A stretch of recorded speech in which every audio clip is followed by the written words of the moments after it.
They'll make that great here in the Permian Basin. Companies are seeing their bottom lines growing, cities have more revenue than they ever would have thought, and our unemployment rates are the best in the country. Newly released sales tax revenues reflect this prosperity. Midland's February sales tax revenue check broke records, grossing over the $4 million mark. That's nearly a 16% increase, and that's from last year, which was great. Odessa nearly matched that amount, coming in just under $4 million, up nearly 10% compared to the same time last year. Let the good times roll. Joining us is economy reporter Mella McEwen from the Midland Reporter-Telegram. Mella, all this economic news, incredible. You cover all of this. You talk to the experts. How long is this cycle going to last? Is anybody making a guess, or do they say forever?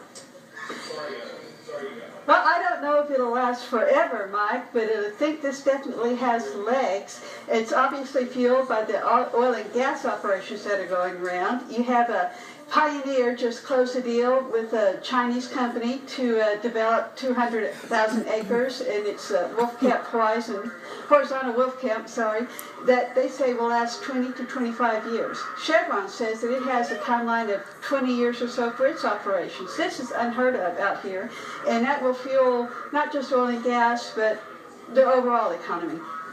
Mella, you've been reporting on this historical growth, but you've also heard the same questions of how can our infrastructure, we're talking about utilities, roads, water resources, all those kinds of things, sustain this kind of growth. What do your experts say? Well, there's no question. Everyone agrees that everything, our housing, our labor, our roads, our water are all stressed to the max, and they are all aware that answers are needed, but will be a little time in coming.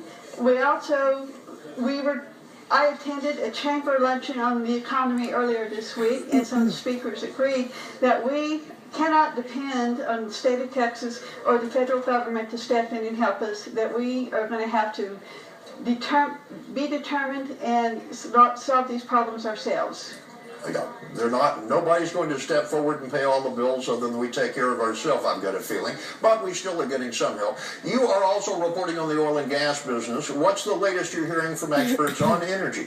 Well, as I mentioned, a number of these companies are very excited about the prospects out here, which is amazing considering that this area has been producing oil and gas for closing in on 100 years. But thanks to new technology and strong prices, we are finding new areas. The earlier mentioned horizontal wolf camp, the Klein Shale to the east of us.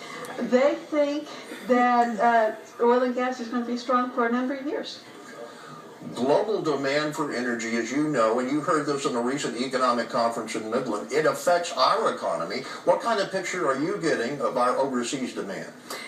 There is no question global demand is what is driving this boom here right now, as opposed to the 80s when it was largely price-driven. More than ever before, oil is a global commodity, and developing countries like China and India and South Korea want the quality of life that we enjoy here, and they are investing in our resources out here in the Permian Basin to get returns so that and also the expertise so that they can develop their own oil and gas.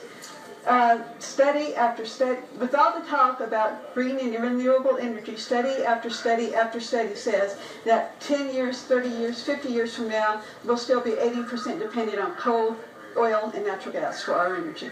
All right, Mella. Unfortunately, we're running out of time because you're a fountain of knowledge. You go out there and you get the facts and talk to a lot of people about our economy.